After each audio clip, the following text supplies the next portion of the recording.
Hello, my name is HQ of HQ Reacts. Welcome to my channel. Please do me a favor. Hit the like button, share the stream, and click the notification button for new content.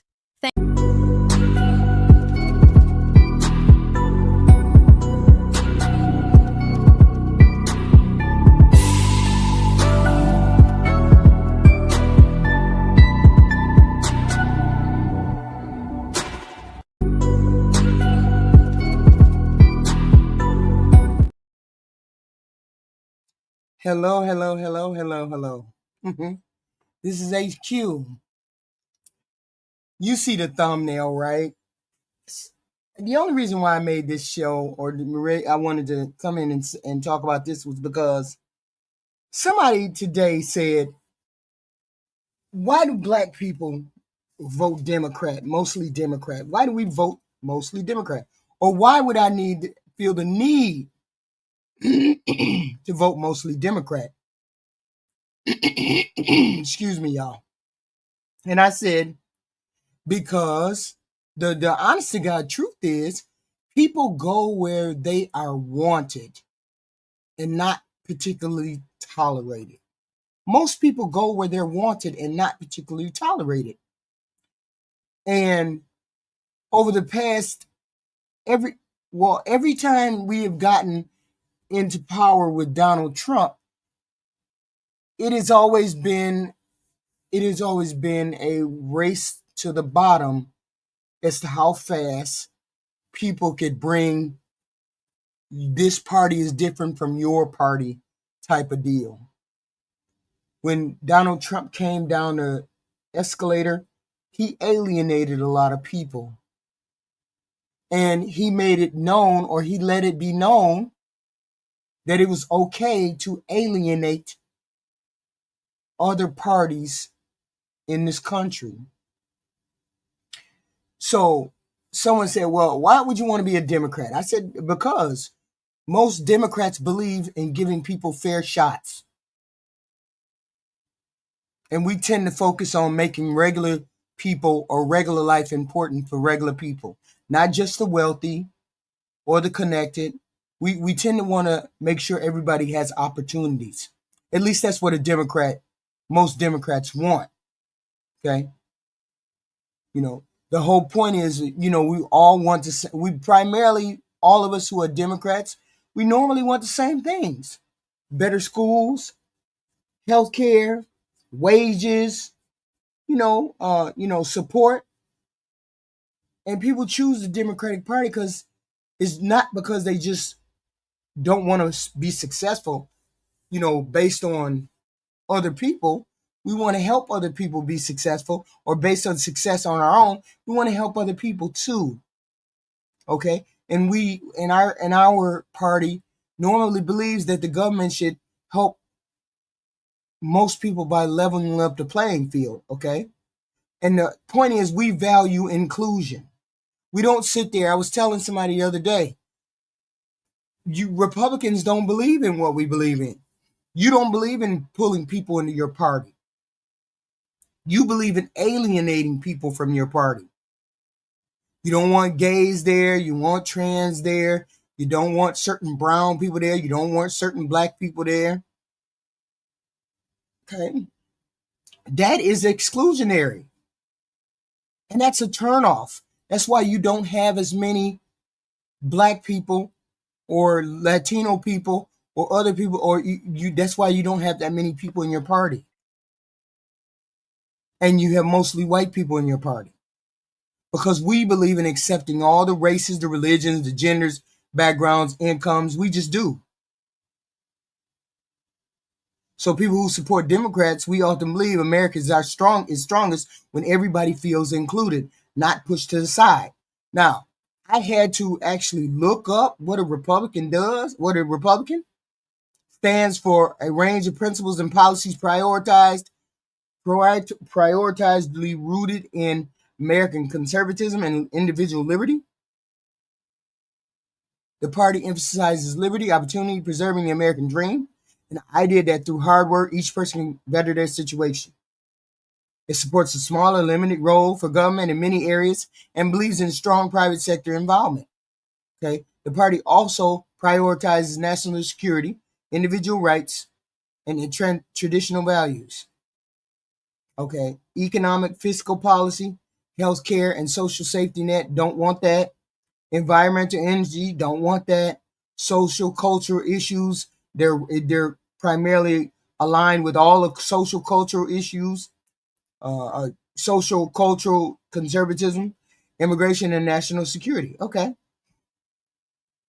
For instance, the platform in 2024 was America First, a return to common sense. Apparently, some of you guys don't believe in America First. You believe in everything else first. I don't know.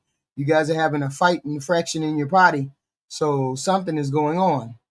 Okay, so it's large. It's a large party, but when we take into account the things that you say and the things that you do, we have a problem.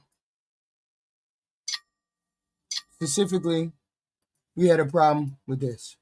I've just never met him. Never seen one.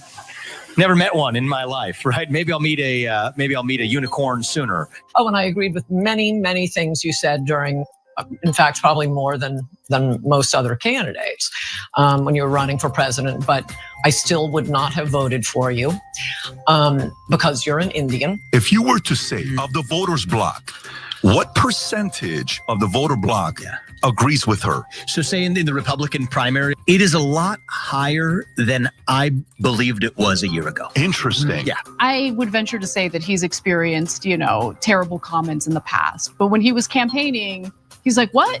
Racism? What racism? Even if you want to say that not all Republicans are racist, most of the most cartoonishly racist people in our country do vote Republican. I'm sure the boogeyman white supremacist exists somewhere in America. I've just never met him. I don't know why you didn't meet him, because they showed you his ass the other day. They showed you his ass a couple times, specifically right here. You are bringing change. I'll be 100% honest with you. Christianity is the one truth. Christian voices should be the main voice of America, and I want to know basically why you seem to be, and I don't mean to be horribly offensive, but why you seem to be masquerading as a Christian. Jesus Christ is God, and there is no other God. He is part of the Holy Trinity. Jesus Christ is God, and for you to say that to somebody's face, and yet they're always talking about, why did the Democratic Party stick to the Democrats? The Democratic Party sticks to the Democrats because of the things that I said. Because we believe in accepting everybody, races, religions, genders, backgrounds. Does those two people talking sound like they accept other people other than a Christian background, someone with a Christian background? Ramaswamy said, I never met racist people. You met them in the Republican Party. You did that. Nobody said anything about anything. You did that. You met those people. And they came right out and they told you. Check this out. But yet and still, people are always asking us, why are you black people over in the Democratic Party?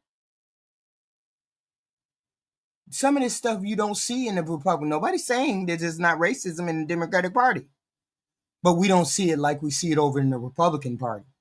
You are definitely telling people that you don't want anybody in the party except white people.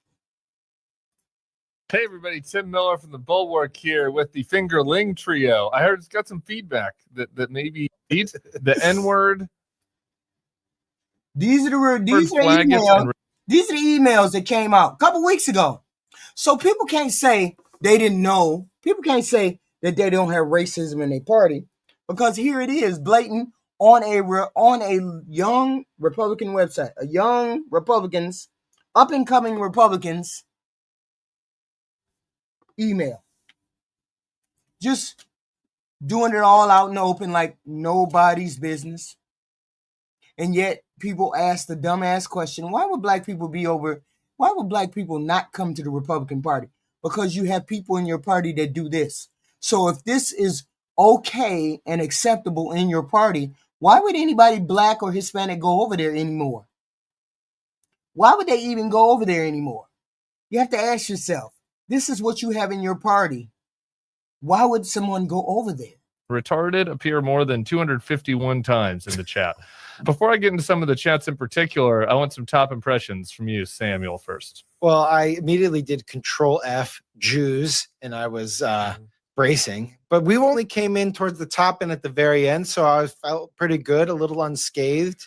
Well, it might have been because the gas chamber chat didn't have the Control F Jews didn't kind of cover the gas chamber. So I did Control F Jews, and I was feeling okay. And then I did Control F Hitler. And then my stomach really started to sink a little bit. Saw 7 results, including obviously in the headline and in the main art, which was great. I love Hitler. And then I got to thinking, this is the worst article I've ever read. And I'm really scared for our nation's future. Yeah. Will, for some of the chat. Scared for the nation's future. Scared for our nation's future. Yet and still, the Republicans are always the ones, specifically in my chat, always wondering why people are libertards. Why we are libertard. When our party, we focus heavily on accepting all races, religions, genders, backgrounds, and incomes. Yet and still, do these emails sound like they're accepting of all races, religions, genders, backgrounds, and income levels? No, it doesn't. So why would a black person or a Hispanic person or anybody else or an Indian person for that matter, why would they go, or a gay person, why would we go over there at all? Why wouldn't that just be not an option? And it's becoming very clear that's why it's not an option. Maybe to contextualize, it's important to know like how much are we cherry picking here. You know what I mean? Like there are crazy people in every group. This group on this chat is not that there's a Vermont state senator, the chair and vice chair of a lot of the Young Republicans organizations out there in the country, a senior advisor to the Office of General Counsel within the Trump administration's SBA, chair of the Arizona Young Republicans. So, it's not just random guys on an anonymous telegram. Yeah, I mean, these chats are emerging from a faction of the young Republicans who are trying to sort of stage a takeover or win an election to run the young Republicans. These are people who are kind of like the future of the GOP's operative class. The future of the GOP. They have these feelings. They have these observations about Jews, blacks, gays, Latino. They have all of these feelings, and yet and still, it's always a question that I get. Why is it that you're a Democrat? Why is it that a lot of black people go over to the Democratic Party? These are the reasons why I'm showing you. At least one of them is a politician in his own right. So these aren't sort of just random run-of-the-mill Republicans Politico found. I mean, these are people with some amount of power who will probably amass more power as they get older. And then they're talking to one another about like, oh, I love Hitler, using all these racial and, anti-gay remarks. Yeah, I mean, where do you think these people go? I mean, this is like the breeding ground for the future of the Republican Party. Breeding ground for the future of the Republican Party. Breeding ground for the future of the Republican Party, meaning this is going to be the future leaders in the Republican Party, and you expect me to go over and have friendly conversation with people who call people the Jew word, the Otzi word. You expect black people to go over and have conversations with these people. You don't want us in your party. You're making it very clear. We're not wanted in the party.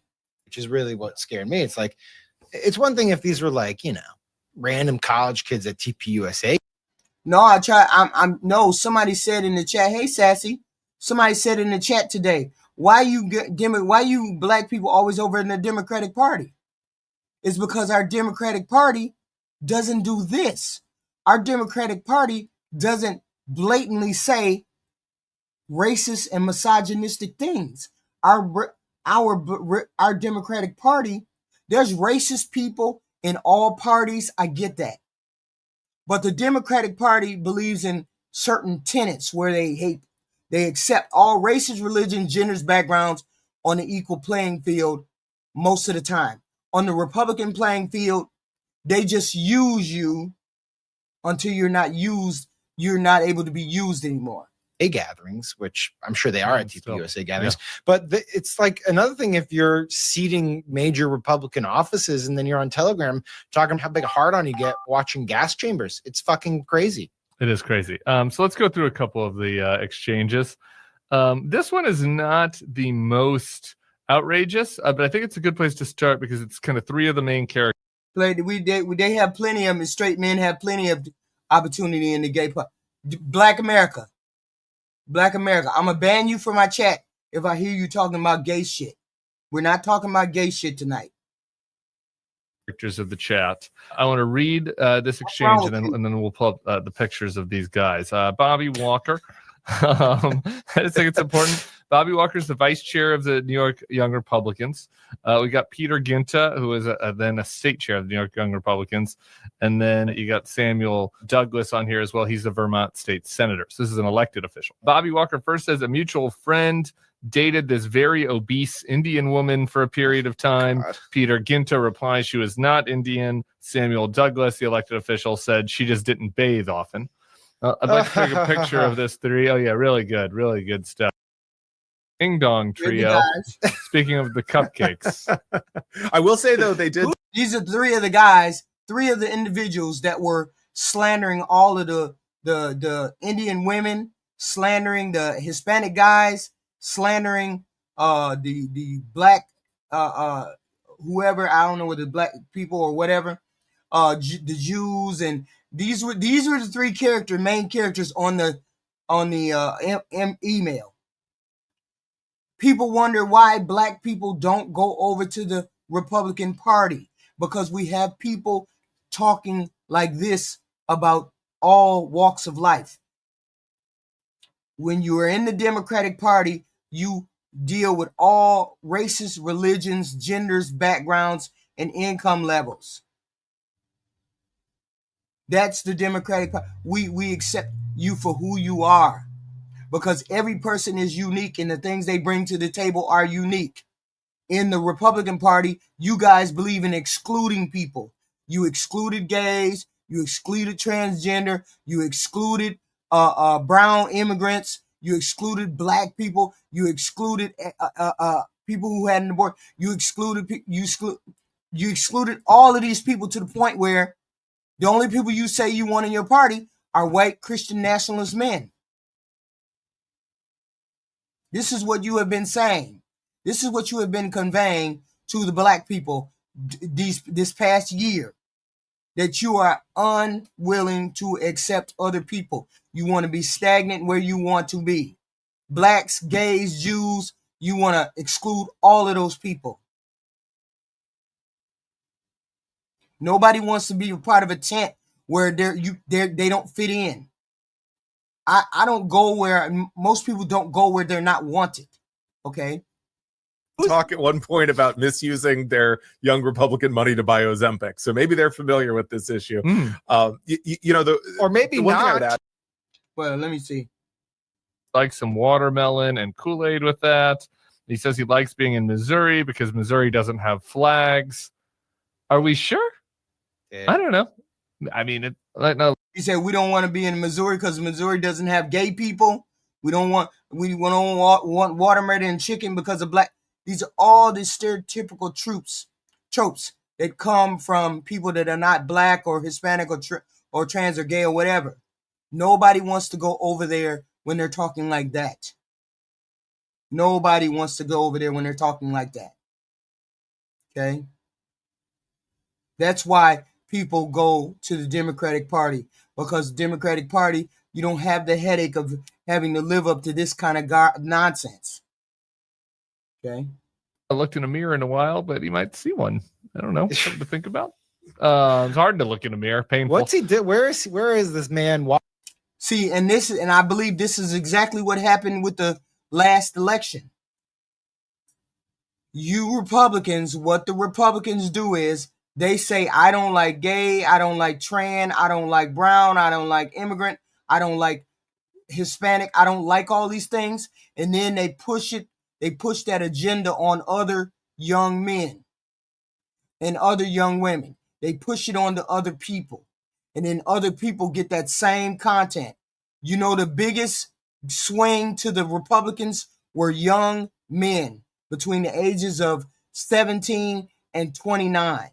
That was the biggest change in demographics that voted for the Republican Party in the last election. And that swung, now that is pendulum is swinging back, because now they understand, people understand Republican Party is not about inclusion, but it's about exclusion. Okay? It's about excluding people, not including people. And most people want to belong with a group that is normal, that wants to do normal things, that wants to deal with normal people. Okay? Most people do. And the whole point is people change. The reason why the man asked me, why are you a Democrat? I'm a Democrat because Republican Party is not welcoming to other people, other races of people. They are not welcoming to that. They are not welcome to people who are different from them. And there's all kinds of people on this planet. And if you just say, I just like Christian white males, then that's all you're going to get. Then go over there and deal with the Christian white males. What else?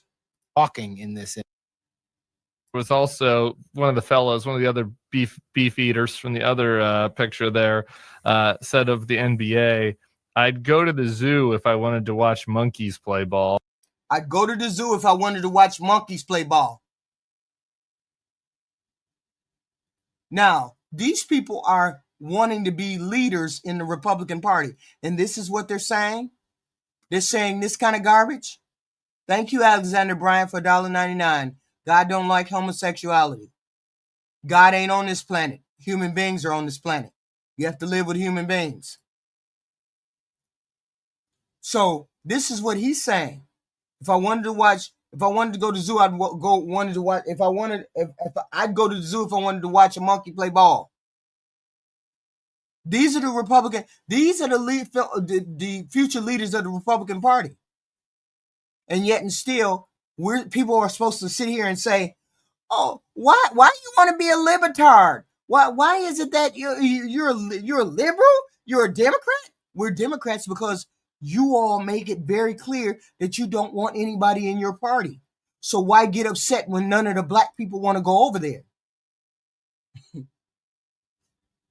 Don't get mad if you party keeps saying you don't want us over there. You're not going over there. No. Watch people burn now. Joe replies, we got to pretend like we like them, then say, hey, come on in, take a nice shower and relax. Boom, they're dead. I guess, Will, maybe they're talking here about a rival faction within the Young Republicans. Yeah, and I mean, this kind of gets into the origins of this chat. I mean, these young Republican feuds. We've had decades of bitter and often very boring young Republican, college Republican feuds. The origins of this chat, why they're becoming public. It appears that the gentleman named Gavin Wax, who's the head of the New York Young Republican Club, and it's key to understand that despite their very similar names, they hate the New York young Republicans group run by Peter Ginta. They've had a feud for at least several months over kind of a back and forth, who's more Trumpy. And in the Politico article, someone who's in the chat has a signed affidavit saying Gavin Wax, who by the way is now in the State Department working for someone who was fired from the first Trump administration for. I see a bunch of people pushing back. These are your people. These are your Republican people saying these wild and outrageous things. These are your people. These are not. You didn't catch Democrats. You didn't catch Democrats on a live saying, "Great, I love Hitler." You didn't catch Democrats saying this wild shit. What else? Let me see. You didn't catch Democrats say this. Inta's line on dark skin pilots, for example, echoes one unit. If your pilot is a she, and she looks 10 shades darker than someone from Sicily, just ended right there. Scream the no word. Gunter's line on a darker skinned pilot, for example, echoes one used by slain conservative Charlie Kirk last year when he said, if I see a black pilot, I'm going to be like, boy, I hope he's qualified. Kirk was discussing how diversity hiring invites unwholesome thinking. Yet, We're supposed to go over there. Why the hell would I go over there? Why the hell would anybody black go over there when you all feel like that? When a lot of Republicans feel like this? There's no point in going over there. So I don't understand. I don't understand why we get so much pushback in the chat. Why everybody is always upset about people being Democrats. This is what the Republican Party pushed us to. You pushed us out of the party. You're the ones who pushed us out of the party. You're the ones who said we don't want DEI, we don't want affirmative action, we don't want X, Y, and Z. We don't look. Talk about that because nobody is above the law. I know he ain't mean it, but certainly y'all are not. Now, Cash, here's how bad it is, sir. Here's how bad it is. Not only did your dragging for the crime of being a Hindu, not only did your dragging reach a critical mass of attention on social media, here's how it was reported. This is what they did to, and this is how I know it has to do with skin color. This is Kash Patel. He's the FBI agent. They dragged him when he did something. Wait a minute. Because he did something for Dinesh. Dinesh D'Souza faces racist attacks from MAGA supporters on X.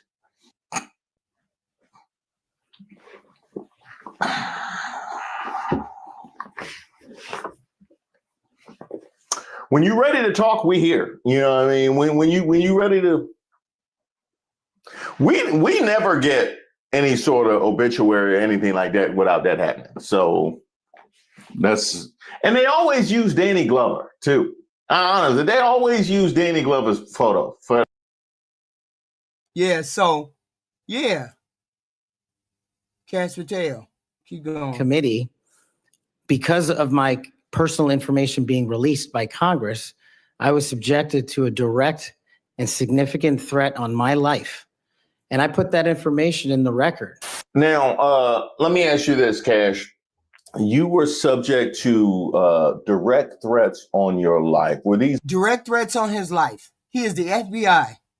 He is the director of the FBI. He cannot even do his job because people are calling him the Sand Ninja. They calling him names, kids' names, wife's name. Go back to where you came from. This is about not race. This is about why Black people, Hispanic people, people of color are not going to the Republican Party because you have blatant racists in your party that make it very well known that they don't want Black people and people of color in their party. They make it very well known. And that's obvious because every time one of them gets in front of a camera, Vivek Rajami or Patel, they receive all kinds of hate for no good reason. And yet people got the nerve to come into my chat and say, why are you a libtard? Why are you a libtard? What the hell do you mean? You all make it very obvious that you don't want anybody in your party except white males. What the hell you mean? I mean head of the FBI. I mean pick me. Kash Patel proves skin color doesn't determine FBI racism. The idea that only white people can be racist or that having darker skin automatically makes someone incapable of racist views is both logically flawed and counterproductive. It reduces complex human beings to their racial categories and ignores the reality of how prejudice actually works. It is indeed racist and factually incorrect to suggest that someone can't be racist because of their skin color or ethnic background. Evaluating people based on their actual statements, policies, and actions is crucial rather than making assumptions based on their race or religion. A personal background might inform experiences, but it doesn't predetermine character or beliefs. The head of the FBI may have been specifically nominated because of his known white supremacist allegiances regardless of his race or religion. And the problem is, every time you get a black person or an Indian person that tries to align with white people, they always get burnt down the road somewhere. They always get reminded that they're Indian or they're black. Kash Patel gets reminded that he's Indian every day. What was this? What was the garbage that happened to Vivek Ramaswamy? Hold on. Vivek Ramaswamy. No, not this one. Right here. Listen to this shit. What kind of shit is this?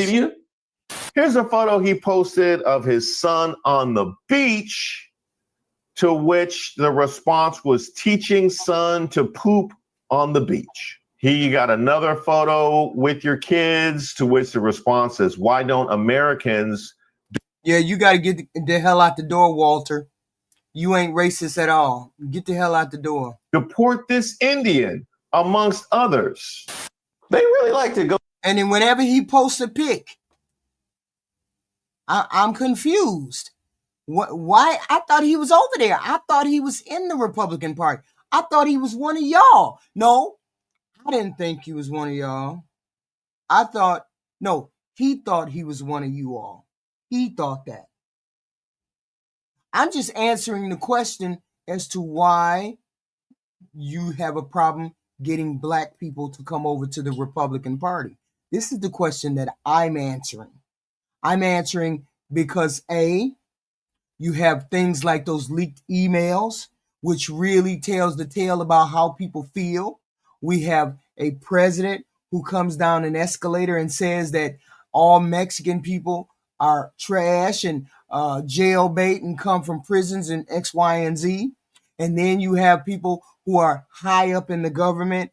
They get kicked every time they put a picture online. If they're in color, then we see the desecration of strides in America for people of color, of people of Hispanic origin. We see all of these things being torn down. And I'm describing to you, these are the reasons why black people are not coming to the Republican Party. Go to pooping with the Indians, don't they? I wonder what's the... I don't know. That makes about as much sense as us in the watermelon. Everybody loves watermelon. It's delicious. It's very specific though with them and the pooping. Kash, where were you at all Christmas time? What I don't understand. What's the pooping thing about? What is that about? So then we have this young man. Then we have Nick Fuentes, who is a big, gigantic part of the Republican base. And apparently he has millions of followers who think just like him. Because you're a super smart boss. You got that way because you're super bitchy black token. Like, it is what it is. So I don't know that anyone's ever told her that. But that's the obvious. And I'm kind of done with all the Uncle Toms. In a way, I'm done with all the Uncle Toms. I'm done with Jason Whitlock. I'm done with Candace Owens. I'm done with all the Uncle Tom token blacks. Like, you're not that smart. You're not even that conservative. You built your career on a grift that is now dead. You were hired when diversity quotas were a thing. You were hired when white guilt is a thing. I don't feel white guilt. I never have. DEI is over. So now you're done. You need to be fired. Like, you're done. Finally, I can agree with you on something, Nick. This your boy Magical Capone. That's what he said. And a lot of people agree with him. A lot of people do. I didn't say it. He said it. I didn't say it. He said it. Okay. Officer Tatum.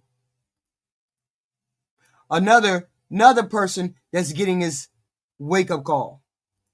Point USA. Now, Turning Point USA is founded by Charlie Kirk. We all know that Turning Point USA was a bridge for people like himself and Candace Owens, and also Blexit. And of course, Turning Point USA took in a lot of Jewish money. And that is when we really get into more of a deeper conversation. You see, Brandon Tatum criticized Black America and white liberals for years. But as you know, as an influencer, you kind of got to move with the times. You just can't talk about the same things over and over again. The next step is making a position, and that position is going to piss somebody off. We've seen it with so many people, such as the Hodge twins and Candace Owens. And Candace Owens, at first, was very pro-Israel. Then she went to Daily Wire, and then we found out that she's not. And the same thing has happened with other people, such as Myron, and also Brandon Tatum. You know, Officer Tatum had built a large following full of people who just couldn't understand Black dysfunction.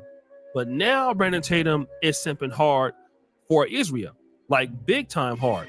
And not only is he simping hard for Israel, he's coming after one of the number one guys in the conservative movement on a consistent basis. Tucker Carlson.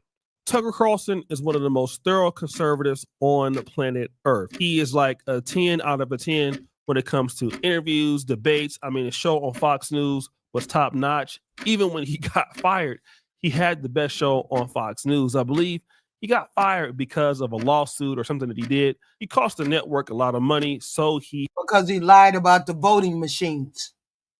They lied about the voting machines, and he was a part of that lie, so he got fired.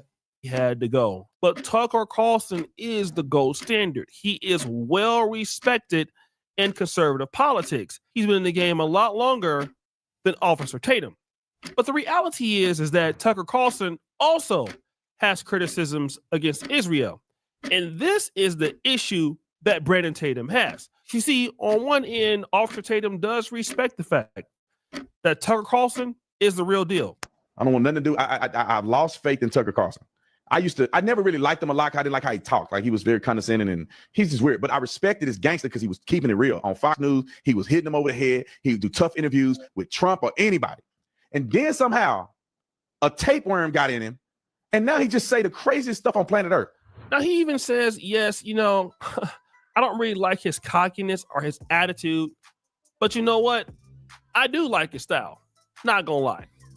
But then he says this. How in the world do you have a perspective that's rooted in facts, evidence, and somehow you change? And it's funny that you change when you're not on Fox. And it's funny that you change when you have an influx of money coming in, $15 million raised from a person that's not even an American citizen.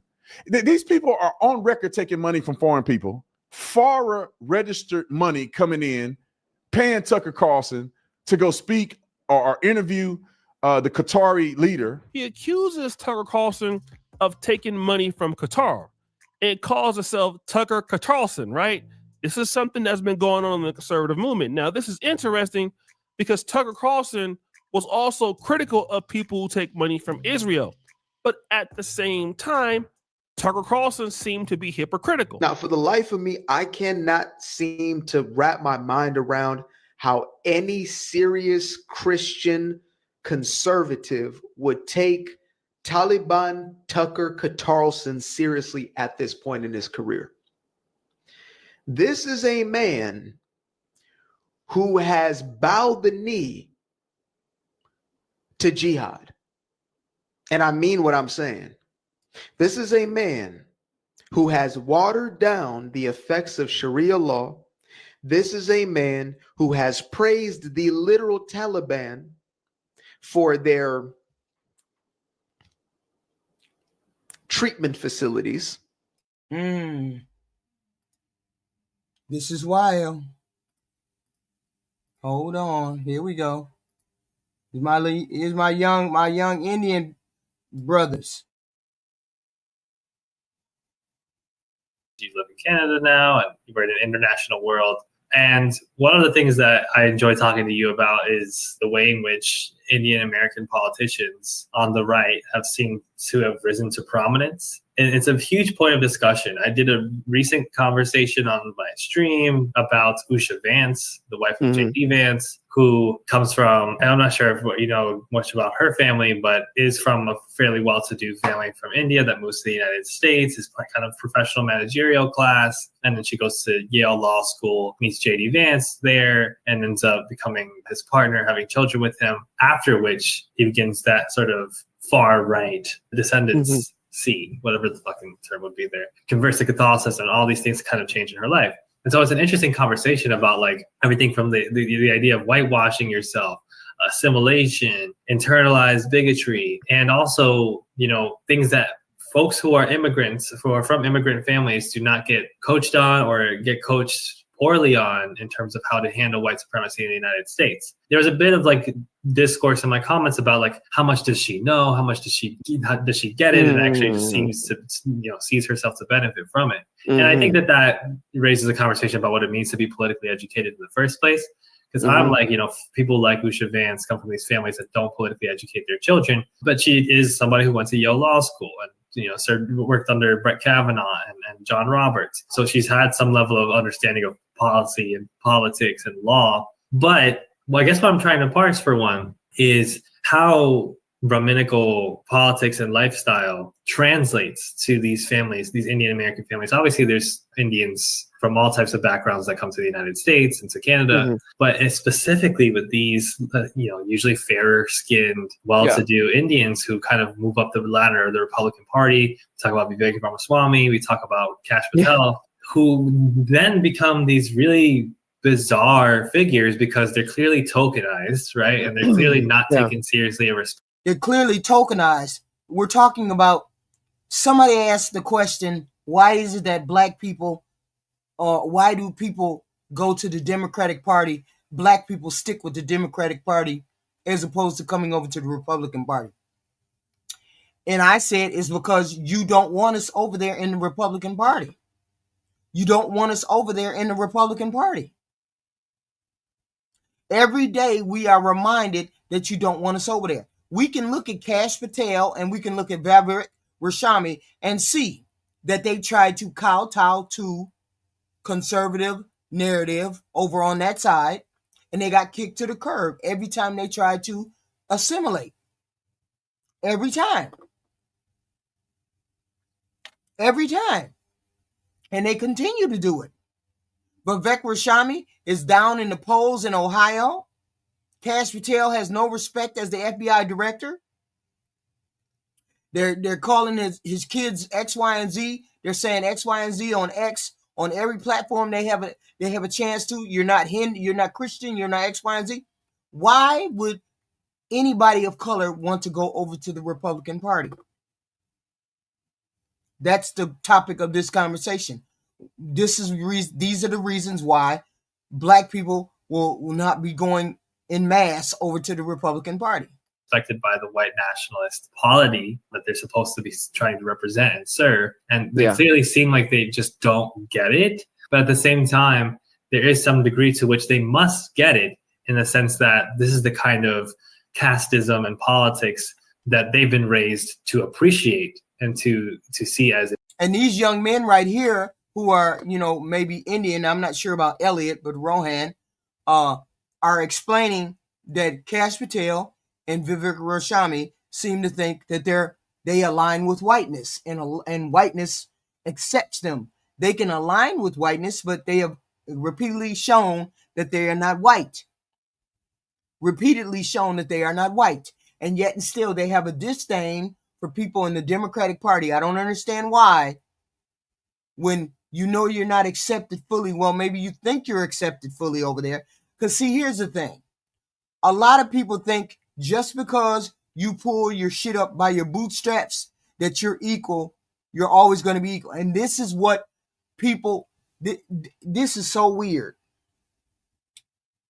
A lot of you newfangled white folks keep saying, oh, there's no racism. You can pull yourself up by your bootstraps.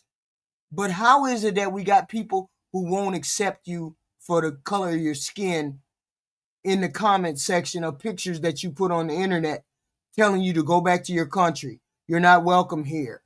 You're not the same as us. How is it that there's not a level of superiority? Why is there not white privilege? Why do people say there's no white privilege? You have enough privilege that you would say that to somebody. You have enough privilege that you would be exclusionary with other people. So why wouldn't there still be white privilege? I don't understand.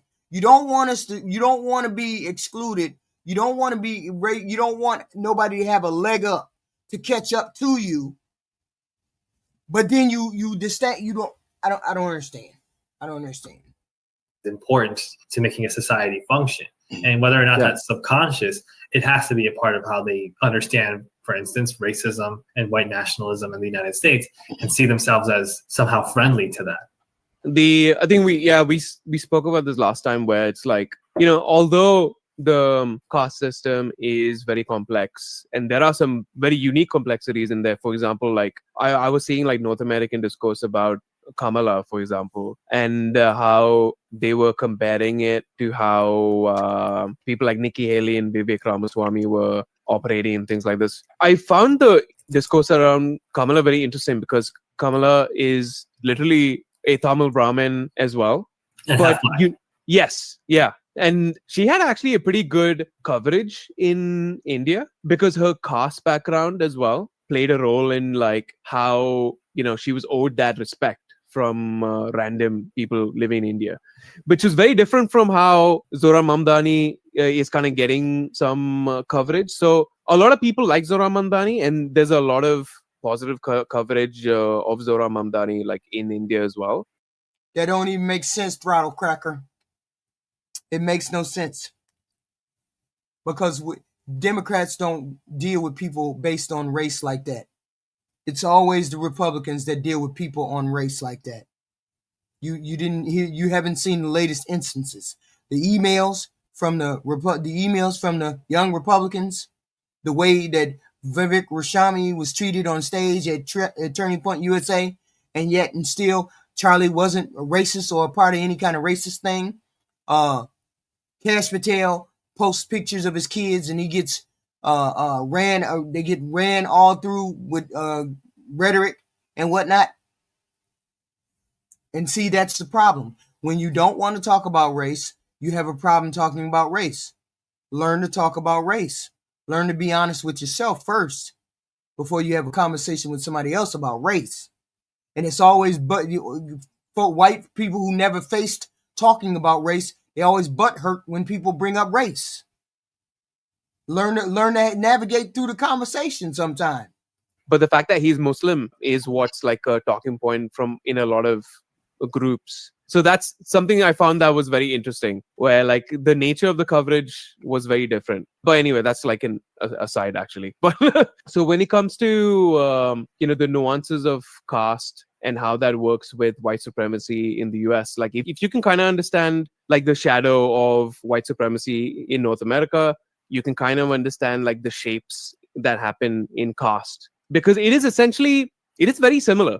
W.E.B. Du Bois as well, had this idea of this racial capital system where your blood was bound to your occupation, and then that factored in very neatly into a capitalist system that you were operating in, that you were existing in. And caste works exactly like that. So it is about like your tribe or your clan or your family being linked to an occupation and you being kept there for the service of capital. That is what makes caste, like the easiest way to define it, a system of resource management and control. Like that is what caste is in a sentence. So if you look at the way the US works, you have a very obvious and very deeply rooted race. Is that there are these kind of Hindutva aligned pages or just general journalistic pages covering it that the racism is happening. They fail to make the link that, maybe I was wrong in pushing all this hateful ideology. Instead, they ask the racist, hey, please, racist, please, can you please have some decency, please? Because they can't bring themselves to look to other marginalized groups and be like, hey, I fucked up, Right. Hey, yeah, you guys were right. Yeah, it's kind of pathetic, seeing a lot of these guys like coping with and trying to figure, and these guys are in their. And then this is a problem. You have people who are in different races. You have the problem is you have Hispanics, the Cubans. The Cubans think they're white. That's my understanding. I don't know whether it's true or not. Cubans think they're white. They vote Republican. Come from a country where they've been suppressed all along, and then come here. Then come here and vote for suppression through this Republican Party. But the point was, the Republican Party is not inclusionary. It's exclusionary. And that's fine. If I'm a white male or white female, that's fine. But it doesn't invite people of color. It's not inviting to people of color. That's the problem. That in itself, that is the main option. That it is not inviting to people of color. Okay. And it is what it is. I mean, maybe it's not all, and I'm sure it's not. And let me be clear. I am absolutely 100% sure that it's not all white people. I am absolutely 100% sure. I know that for a fact. I know it for a fact. There's some beautiful, outstanding, amazing white people in my life that I've known all throughout my life. People that I had relationships with. Just is what it is. I'm saying, if you want a better inclusionary party, you have to get the people that are pushing people away out of your party, or to push them back into the marginalized corners of your party. Otherwise, you're going to continue to lose. We saw the polls today, the polls that came out, that the Hispanics have swung completely away from Donald Trump. Completely away from Donald Trump. This upcoming week is equally great for you. All right, so I want to get into a video here. I want to create a video from an article that I read on the CNN website. Really interesting article. So let me start out by asking a simple question. Do Indian Americans, those who immigrated here from South Asia, and those who are part of the MAGA movement, who in many cases lead various aspects of the MAGA movement, do they see that the racist MAGA movement that they helped create hates them just as much as it hates African Americans? Let me ask that question again. Do they see, that is Indian Americans, not Native Americans, Indian Americans, do they see that the hateful, racist MAGA movement that they helped create hates them as non-whites as much as it hates us African Americans? Because if not, they're in for a rude awakening.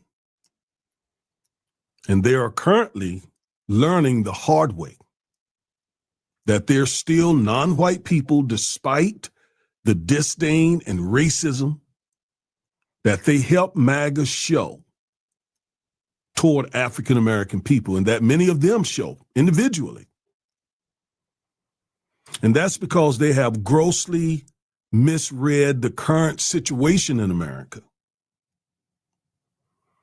In other words, America right now fears non-white people and see them as invaders. But even before that, for decades, instead of showing African Americans respect and appreciation for the work that we did, which led to them being able to come into this country and experience all kinds of prosperity, they showed us disdain, disrespect, a lot of racism. They started attacking us in order to show loyalty. What exactly throttle? What exactly does Antifa have to do with MAGA, and what does MAGA have to do with Antifa, and what does that have to do with what I'm talking about? You see what you just did right there? To white America. We were easy targets. So the easiest thing to do is to start, again, attacking Black Americans who historically and currently are the main targets in this country. So they jumped on the bandwagon. Indian Americans jumped on the bandwagon to gain acceptance. And so they started doing stuff like denying racism, excusing racism, practicing racism themselves. Like Nikki Haley, former UN ambassador, presidential candidate. What did she say? She said, America has never been a racist country. Despite 250 years of slavery, 100 years of Jim Crow and current day systemic racism, she had the gall to say that America is not and has not been a racist country. Amazing. And the person who's currently over the Civil Rights Division of the Department of Justice, she is working to weaken voting rights. Despite MAGA promoting all kinds of anti-immigration fear and hate. And then there is Dinesh D'Souza. I introduced you to him. For some of you who didn't know him already, he loves to blame Black culture, African-American culture, for all the problems that African-Americans experience, as if there has not been a legacy of extreme white supremacy and racism. And then we all remember Ann Coulter told presidential candidate Vivek Ramaswamy that yes, she liked his rhetoric, but she still would have never voted for him because he is, quote, an Indian. In other words, he is not and cannot be a WASP, a white Anglo-Saxon. Yeah, she's a shock jock. She's a shock jock. But the thing was, the initial question was, somebody asked me, why is it that Black people don't go over to the Republican Party? And I said I needed to form an answer to myself as to why. Why exactly would we not go over? People only go where they're appreciated or they want to go.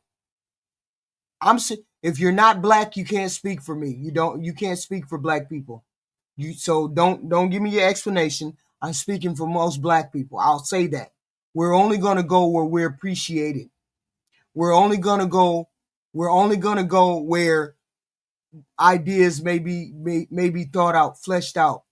Some of our interests are made. There really is no interest over in the Republican Party except, wait a minute, I saw this the other day. Wait a minute, let me read this. It was the Republican Party. They said, pull your bootstraps up, pull yourself up by your bootstraps. This mess. Okay. Pull your boot. Okay. It could be a bad deal for Republicans.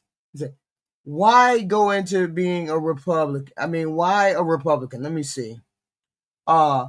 It's a pull yourself up by your bootstraps mentality. Okay. And I said, that's fine. Most people do. See, this is the biggest complaint about Democrats. This is the biggest complaint. People say Democrats want handouts. There it is. Democrats want handouts. It's not a handout. It's never been a handout. It's been a safety net. It's always been a safety net. A safety net is not giving people free things. It's making sure people don't fall through the hoops, through the cracks when life gets hard. We care about our fellow man. That's the whole point of the Democratic Party. Everybody can lose a job. Everybody can get sick.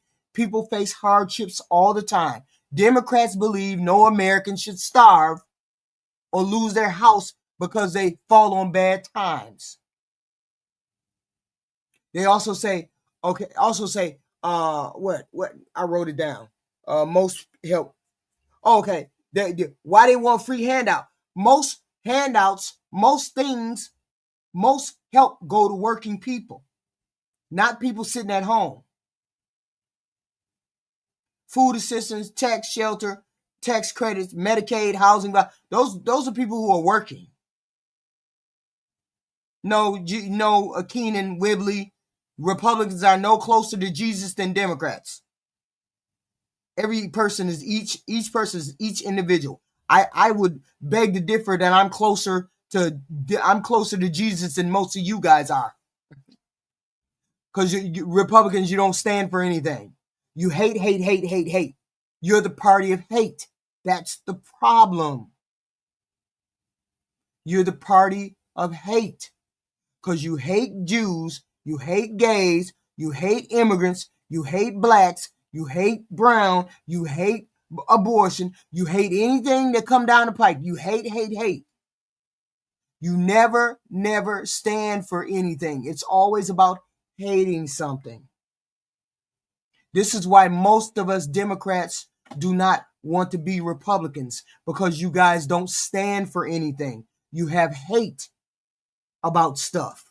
It's always we don't like the abortion, or we don't like gays, or we don't. It's always about what you don't like. It's never about what you want. Okay? And people always ask me, what do you stand for? I stand for helping the poor, the homeless, the elderly, the sick, the poor. I stand for those 4 or 5 things.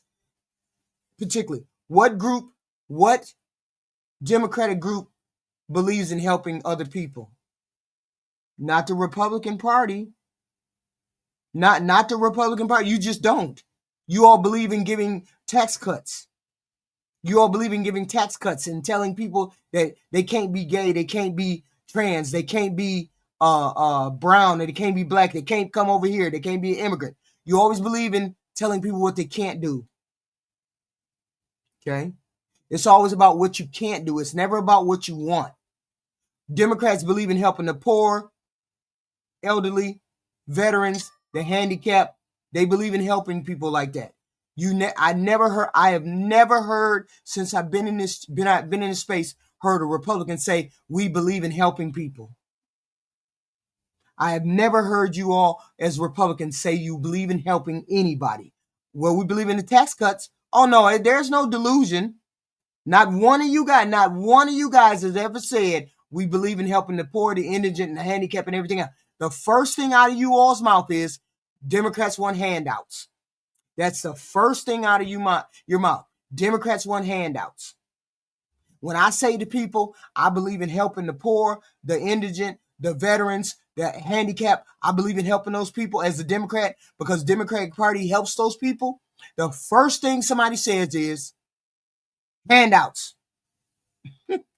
And you Republicans never follow up and say what you want to do.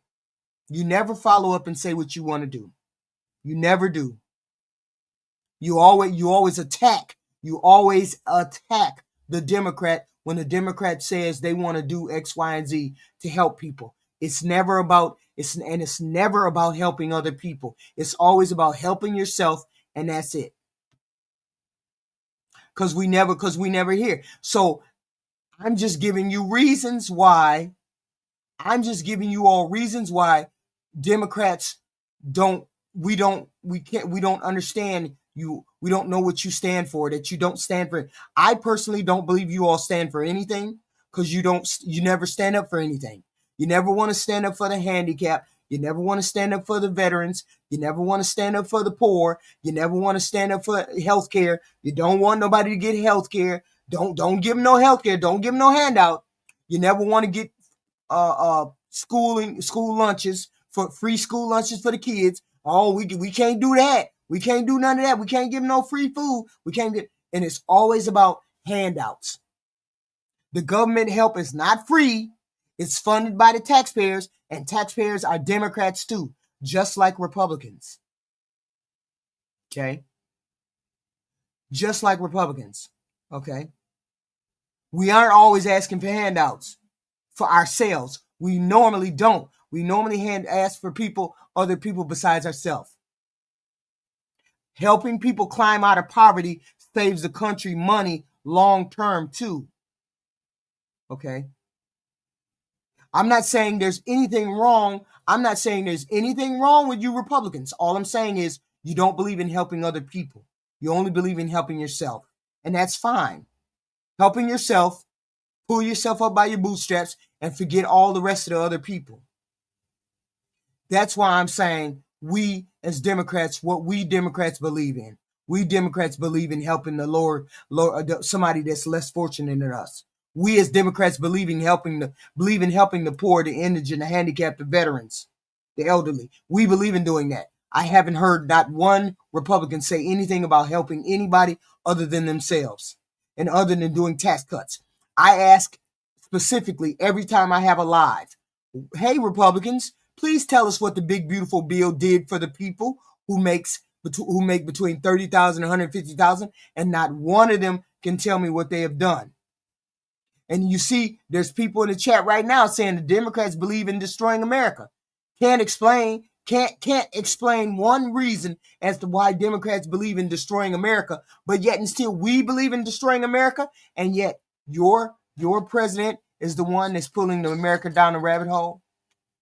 Who's the president now? Who's in charge of the Congress now? Who's in charge of the House now?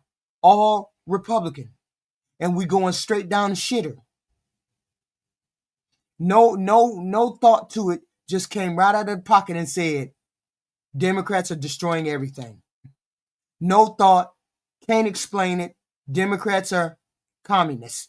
Can't explain it. Don't want to explain it. I don't get it. I just don't get it. And then they wonder why we're Democrats. Because we have people like this. We have people like this who can't have a coherent conversation. Okay? Not one person that has come in this chat has had anything that would contribute to conversation. Not one. And they wonder why we're not Republicans, because we don't do that. Protestant. So this pattern speaks for itself.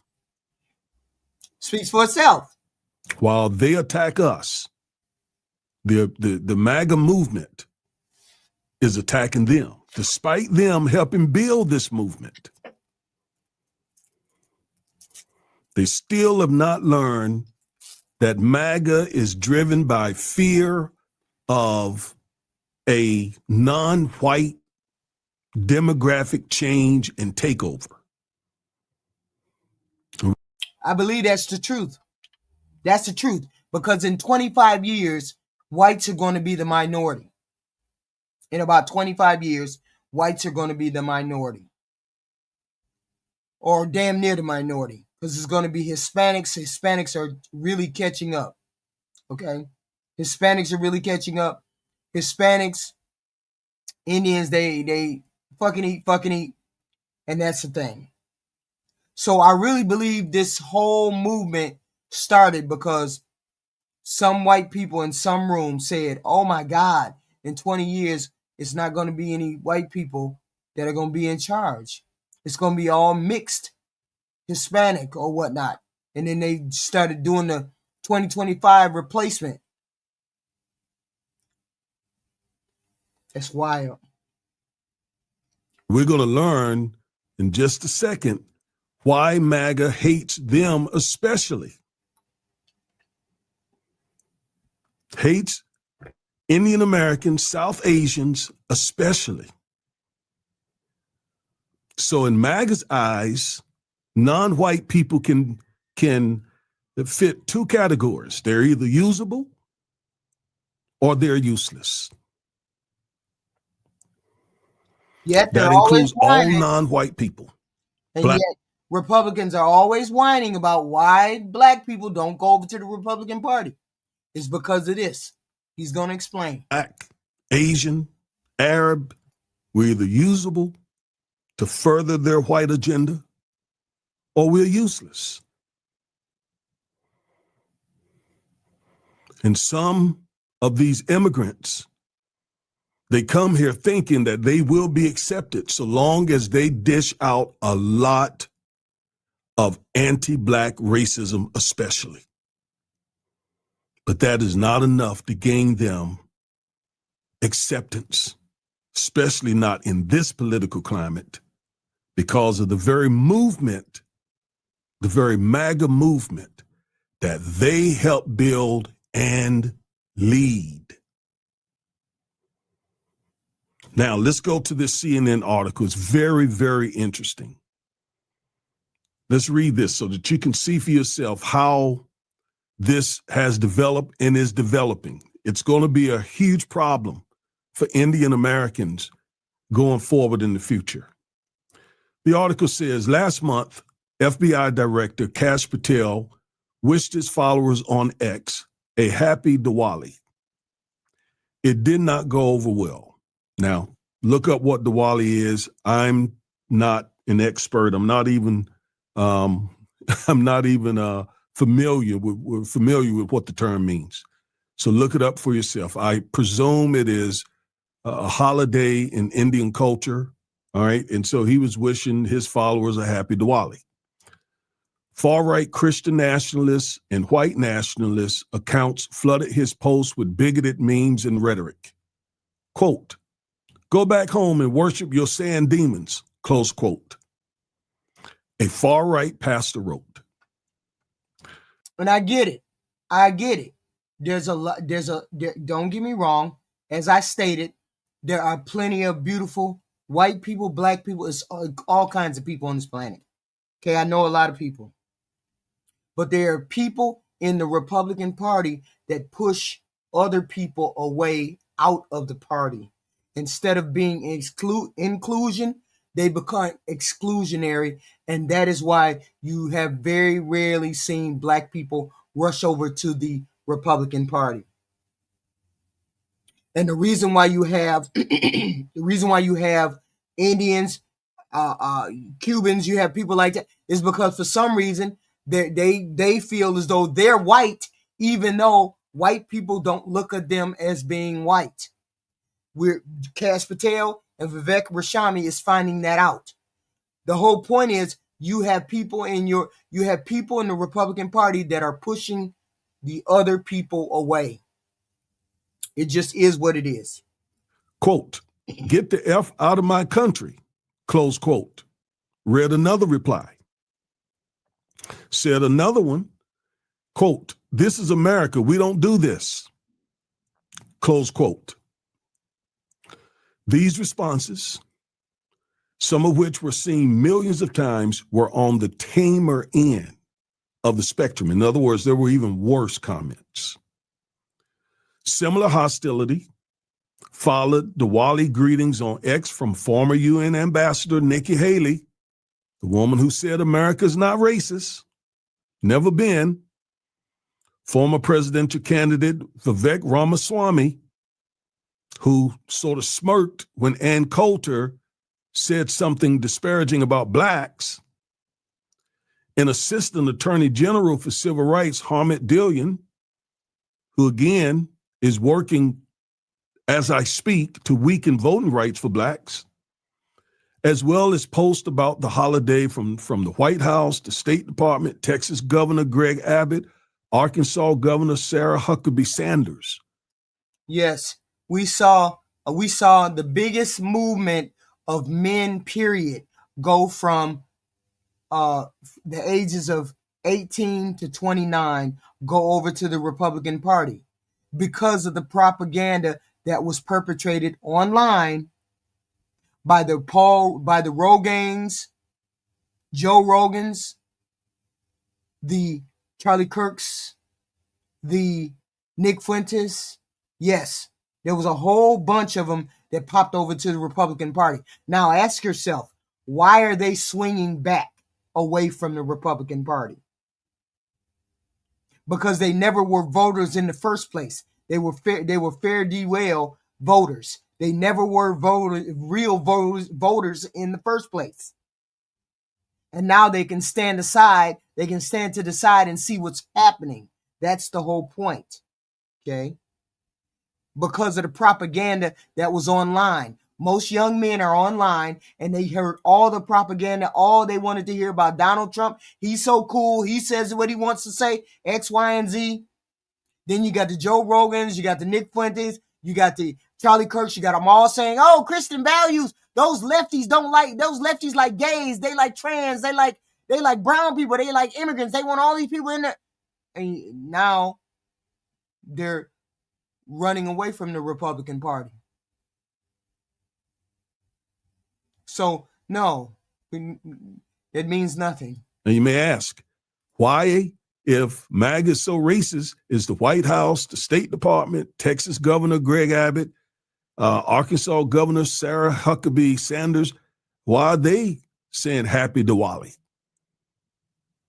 Because again, keep in mind, so long as Indian Americans or any non-white group are doing the bidding of white supremacy, they're usable. They're usable, especially by these folks in these high up positions, governors and so on. But the base, they tell the real story. That tells you really what they think about these folks. Just keep reading. Some Indian American conservatives seem shocked that segments of the political right are now aiming at them.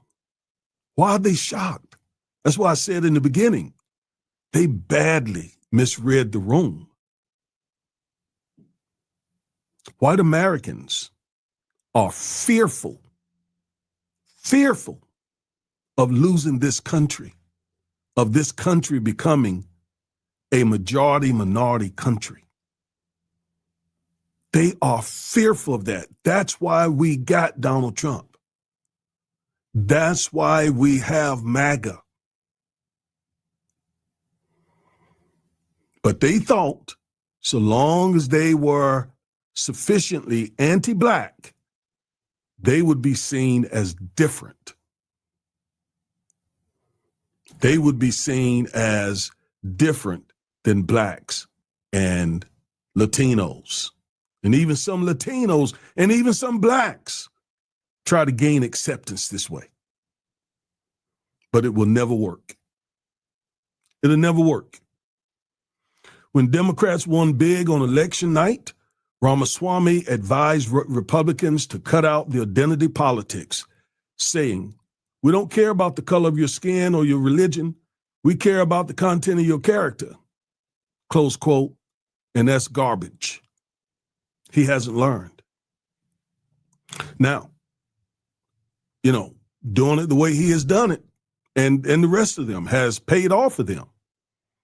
Because when you are usable to white America, yeah, they'll reward you. That'll open doors. That certainly will they'll roll out the red carpet. But that doesn't change the basic fundamental fact that you're not white and that you're doing what you're doing to further white dominance. And if you're okay with that, he's talking about Kash Patel and Vergashami, and what he's saying is the truth. Kash Patel is useful as long as he's doing what he's being told. Vivek Rashami is only useful. He got expedited out of the White House.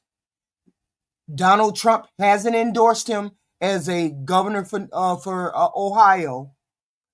He got told where to get off when he went to Turning Point USA. Why is it that we wouldn't think that he would get turned on? He has brown skin. Turning Point USA told him to his face. Turning Point USA told him to his face. Why are you pretending to be a Christian when you're really a Hindu?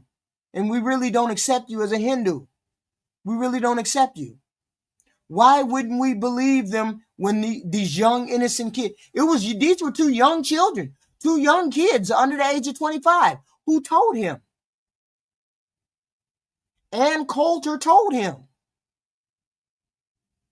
Okay? Ann Coulter told him, I would have voted for you. Most of us probably would have voted for you if you weren't Indian. What?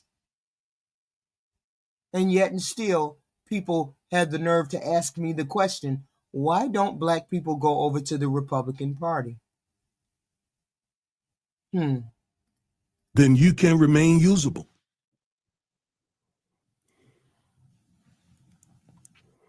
After one ex-user said that the existence of Indians disgusted him, Dinesh D'Souza, the right-wing commentator who had peddled racism against Black Americans for decades, mused, quote, in a career spanning 40 years, and I might add, of anti-Blackness,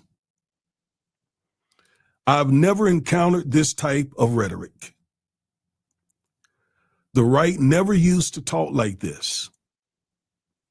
So who on our side, you're not a part of what they're doing, D'Souza. What more do they need to tell you? You never were. You were simply usable. See, this is not a discussion about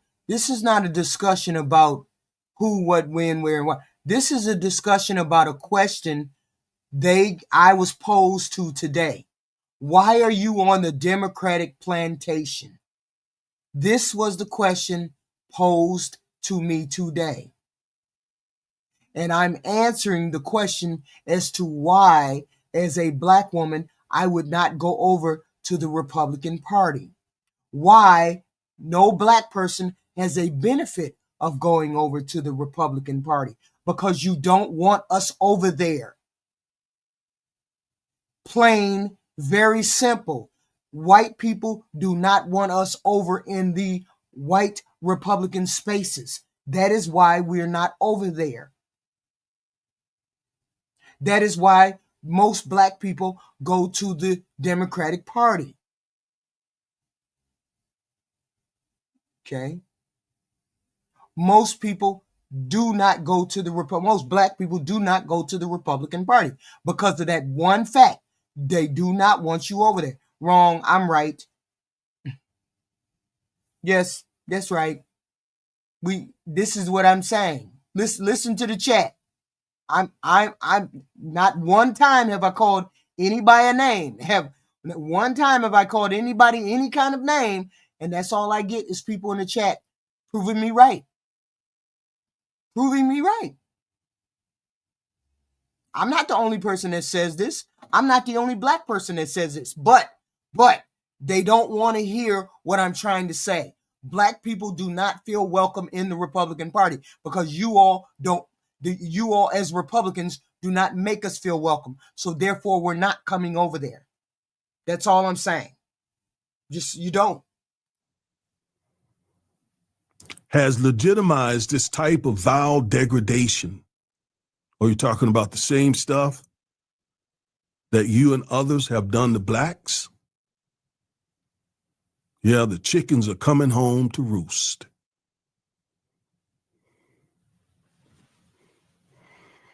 But the truth of the matter is the chickens have been roosting the whole time.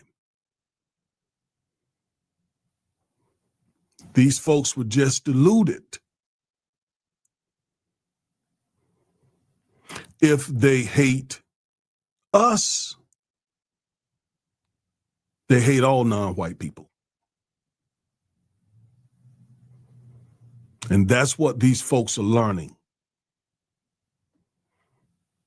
And keep in mind, this is an Indian American who wrote this article.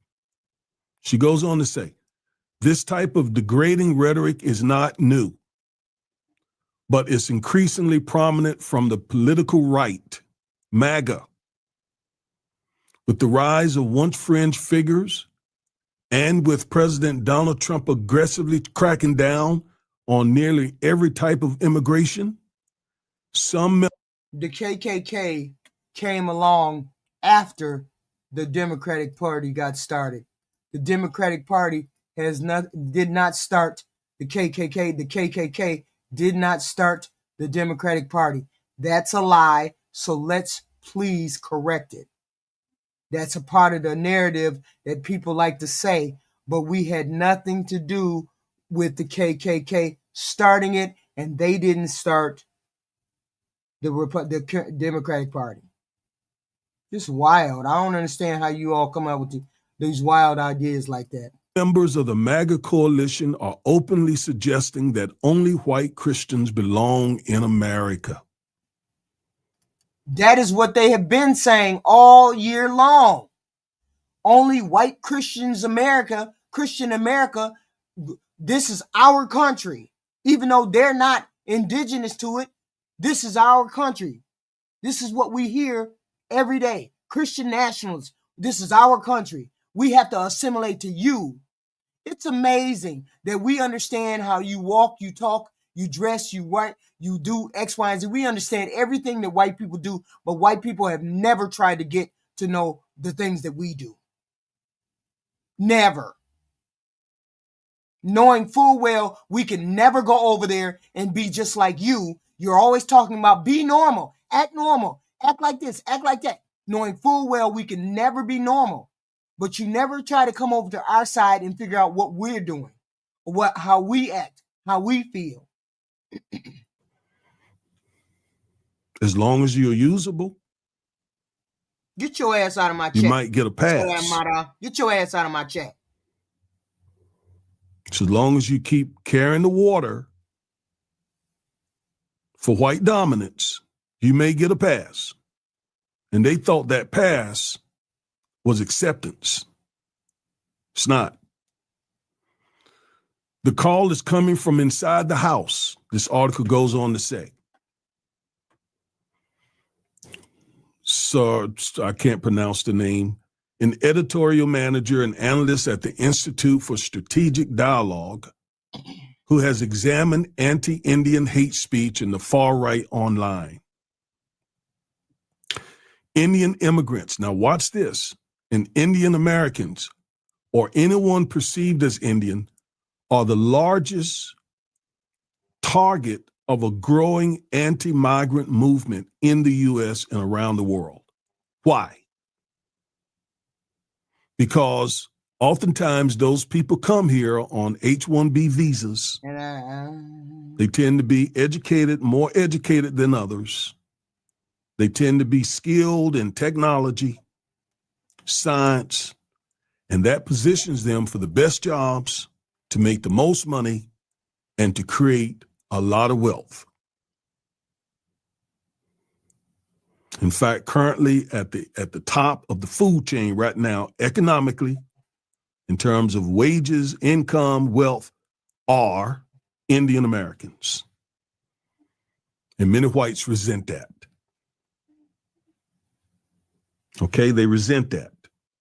Come over here, this is how MAGA see it. They come over here, they bring their culture, they're changing this country from a white country to an Indian country to an Asian country with their religion, with their culture, and so on. And with the rhetoric that has come out of the MAGA movement, they are tired of it. So yeah, if you help them with that movement, you're usable. Just like some blacks voted for Trump this second time. They got used, they were usable. But now that they're in and doing their thing, those same black folks now are useless to their agenda. Now there may be some more targeted political outreach to blacks the closer we get to 2026, right? For example, rebates on the tariffs, the $2,000 checks that Trump has floated. Yeah, that may cause some blacks to yet support this movement. But I just pray that they do critical thinking. $2,000 is not worth selling out our community.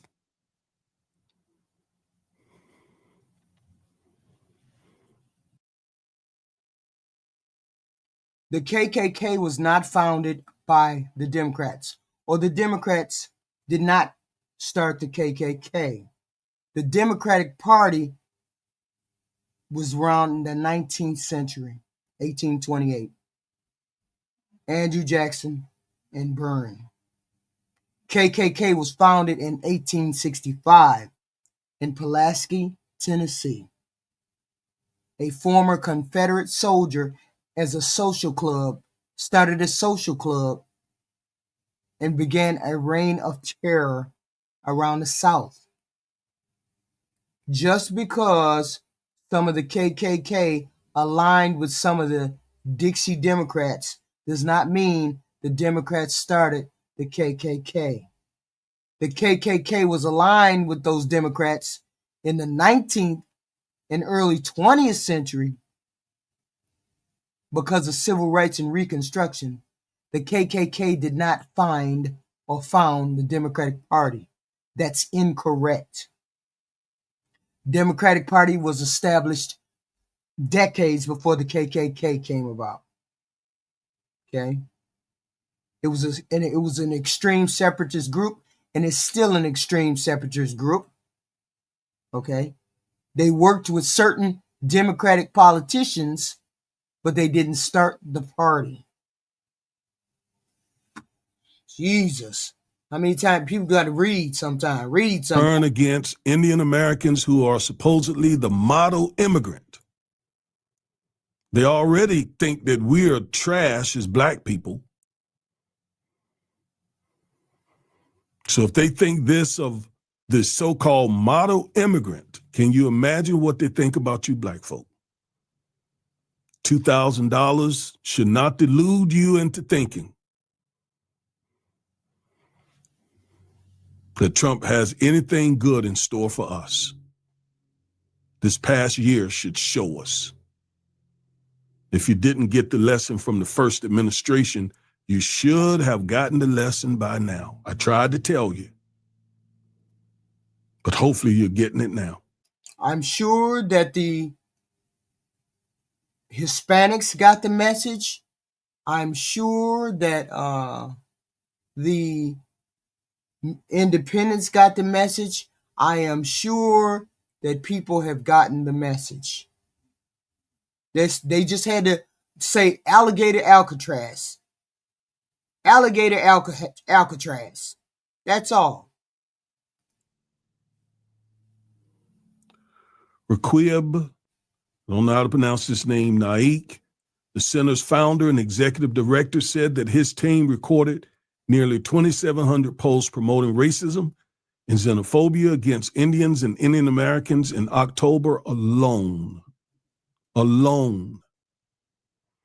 At least some of that might be explained by Elon Musk's transformation of the platform since he took over. Racist content that would previously have been policed by content moderators is now amplified and encouraged. X did not respond to a request for comment. I don't know if you have been over on X, but I don't like it. I don't go over there. It is too hateful. It's too hateful. And I don't want to waste my time with that. As with the Diwali outrage, these attitudes flare up at times when India or Indians are in the news. Trump's appointment of this person as senior advisor on artificial intelligence, Ramaswamy criticizing American culture as mediocre in a social media post, escalations in the U.S.-India trade war, and a fatal accident in Florida involving a Sikh truck driver. But the most consistent anti-Indian bigotry online focuses on the H-1B visa program, of which Indian nationals are the biggest beneficiaries. Naik and other researchers said the program, which admits highly skilled foreigners into the U.S. to work in specialized fields, has sparked infighting among Trump supporters, with visa opponents such as Deputy Chief of Staff Stephen Miller accusing India of, quote, a lot of cheating on immigration policies. While the president's stance on the issue has fluctuated, he recently restricted H-1B visas by imposing a $100,000 application fee. So they got to pay $100,000 just to get in with the H1BV. The H1, is it H1BV? Jesus, I can't say the HB1B. They got to pay $100,000 to get into this country. When the hell did we start charging people to get visas like that? What the hell is going on with this country? What the hell is going on in this country?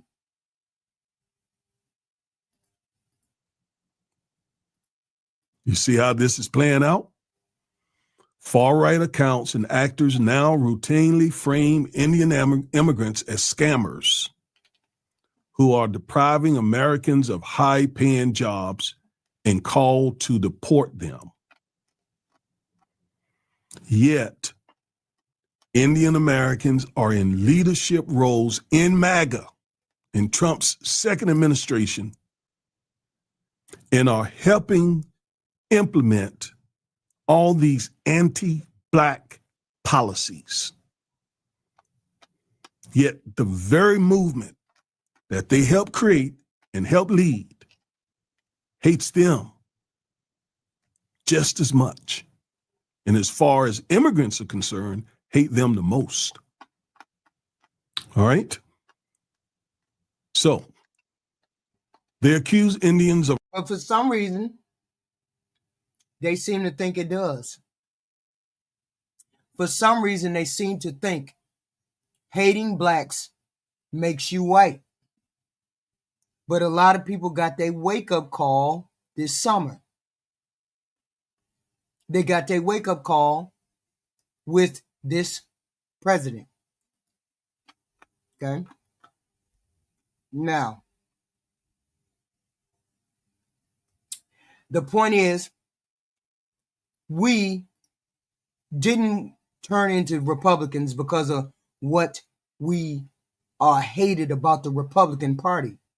It's not that we hate the Republican Party. It's just that the Republican Party does not represent our views and what we want to do.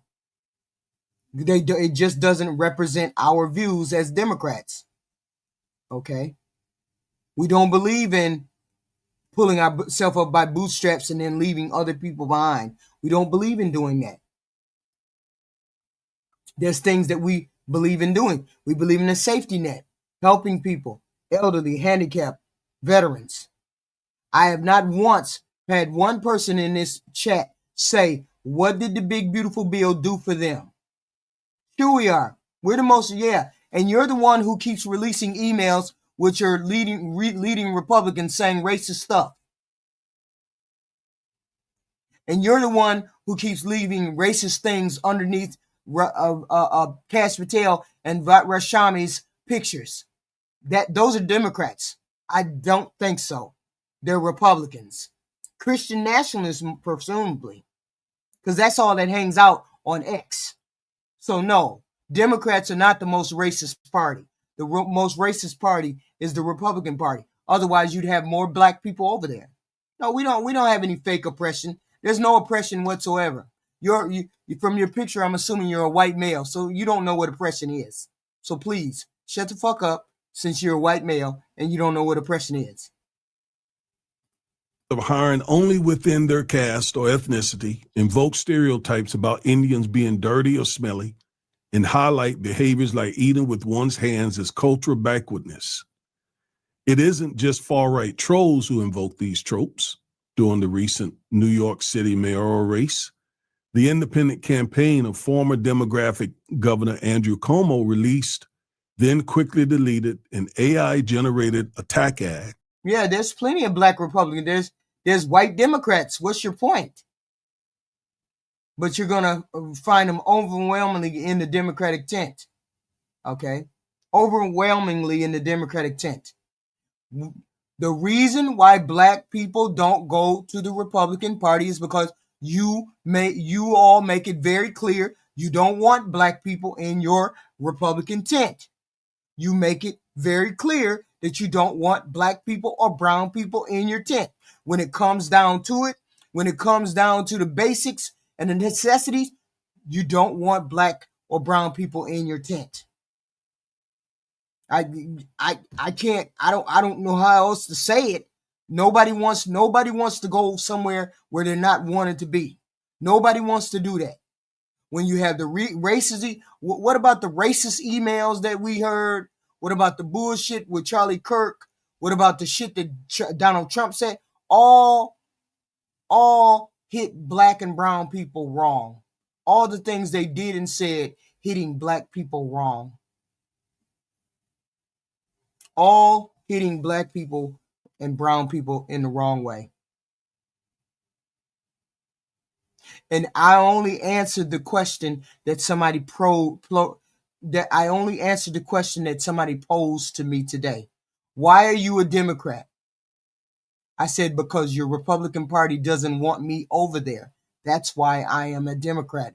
I am over somewhere that wants me to be over there. Sure I am. Of course we are.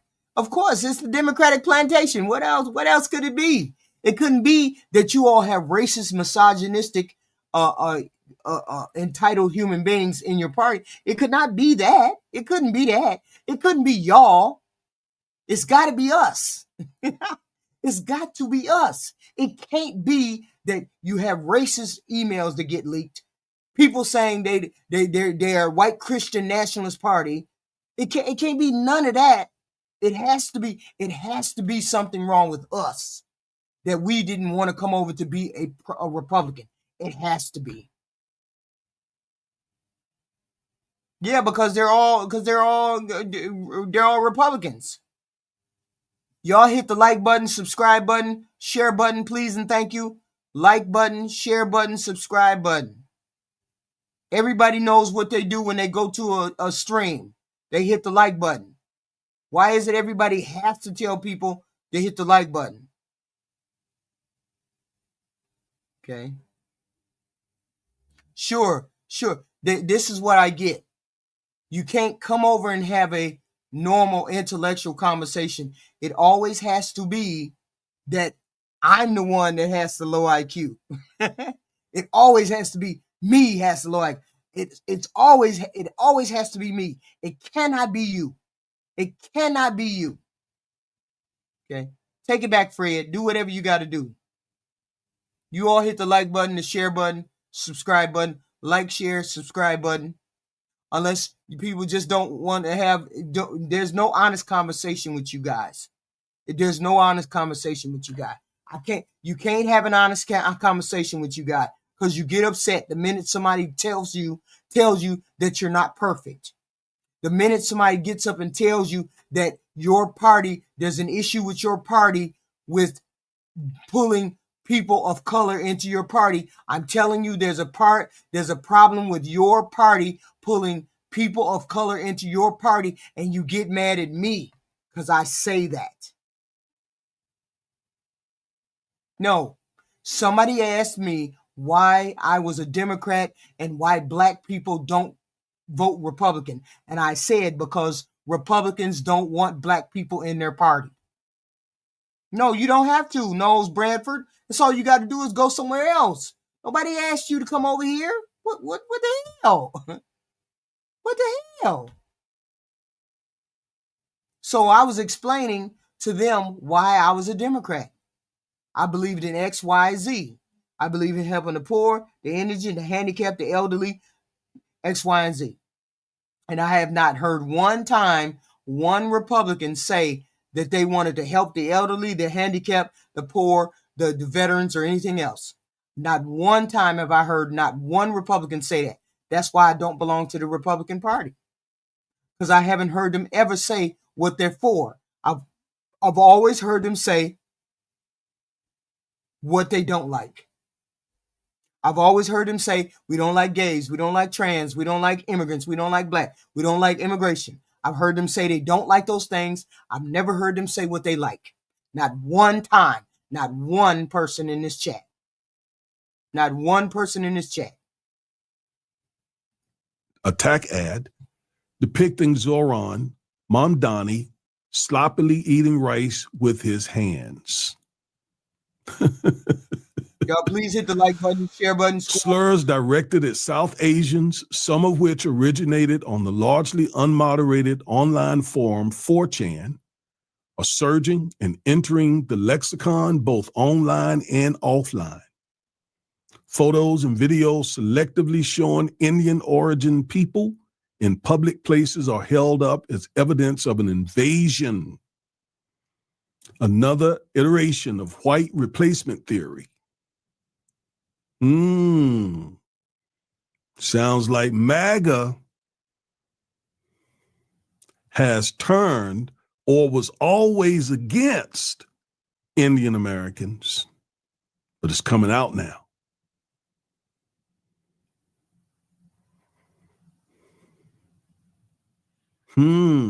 Very interesting. These attitudes didn't emerge in a vacuum. Even before Trump was first elected, powerful figures in his movement, including Steve Bannon and Miller, were referencing the 1970s novel, The Camp of the Saints, as a cautionary tale in the book. A favorite of white supremacists, a fleet of Indian migrants led by a feces-eating farmer invades France and overthrows the Western world. Wow.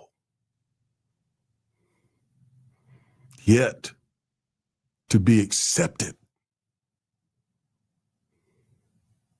to be a part of something that they never will be accepted and a part of, but for that, for the illusion of that, they will unleash all kinds of anti-blackness. It seems like if you're the target of racism, you should know better than to be racist.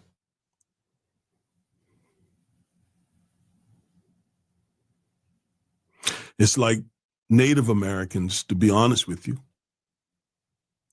who were colonized and genocide, yet they enslaved blacks. And many of them continue to support far-right movements and agenda.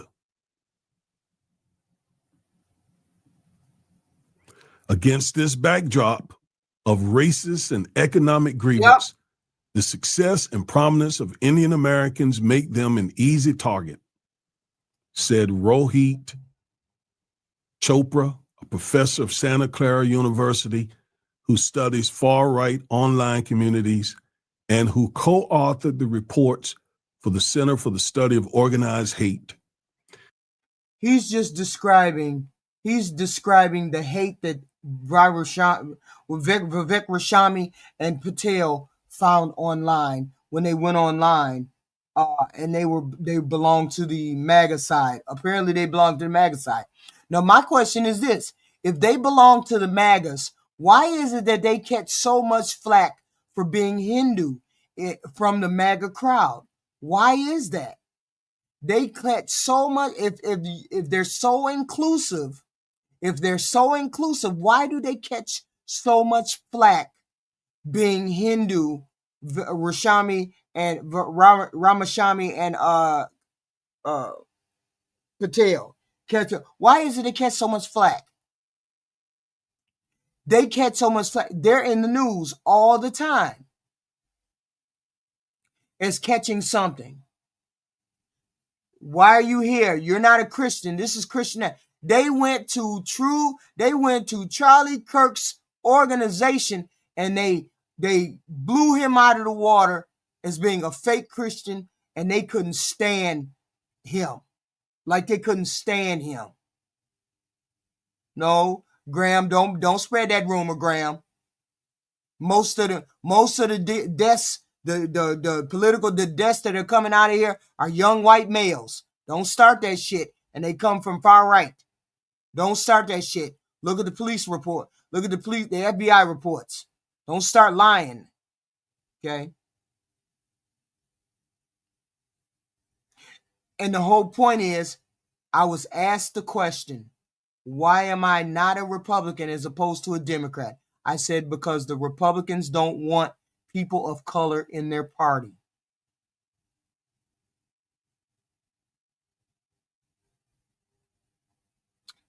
the Republicans don't want people in their party that are of color. Okay. That's why most black people are not Republicans, because they don't want people of color in their party. Okay. That's it. It is what it is. We have found, we can tell by the way that we can tell by the way the far right treats Varek Rashami and Kash Patel. We can tell by the way you treat those two Hindu guys. We can tell by the way you treat them. Okay? We can tell. Who the hell wants to go over there and be treated like that? Who wants to do that? I don't know why y'all would think people of color would go over there if you treat the people. They're supposed to be one of you guys. They're supposed to be MAGA. They're supposed to be MAGA, and they get treated like crap. Why the hell would anybody go over there? Why would anybody go over there? And they get treated like that. This is what this man is trying to say. He's saying you're having a headache online because of the way they're getting treated. Business, medicine, and academia. The public image of the Indian community has been that of these basically successful tech professionals and CEOs, Troper said. And the Indian community and Indian American community significant plays up that image too. This image certainly doesn't reflect all Indian Americans, a religiously and ethically diverse group that includes U.S. citizens, legally authorized visa workers, international students, and undocumented migrants. But his long simmering resentment against affluent Indian Americans metastasized into a demonization of the entire community. Troper said there's a danger that this could inspire real world violence. Look at this. Look at this. I could read more. There's more here. Go and read this article. But I think I will stop here. This is a long article. It's a very good article. Thank you to you as a member for 7 months. Happy birthday, HQ League Q. Thank you. Thank you very much to you, Elizabeth. I think this part here is interesting, though. This part here having to do with Vice President J.D. Vance. Yes. So as we know, Vice President J.D. Vance's wife is an Indian American. Okay? So they're in high places. In very high places. And unfortunately, they're using their positions quite often to help the very people who hate them hate us.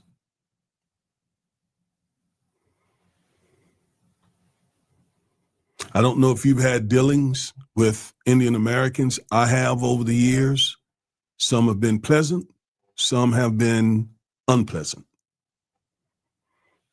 So I will not use anecdotes to smear an entire community.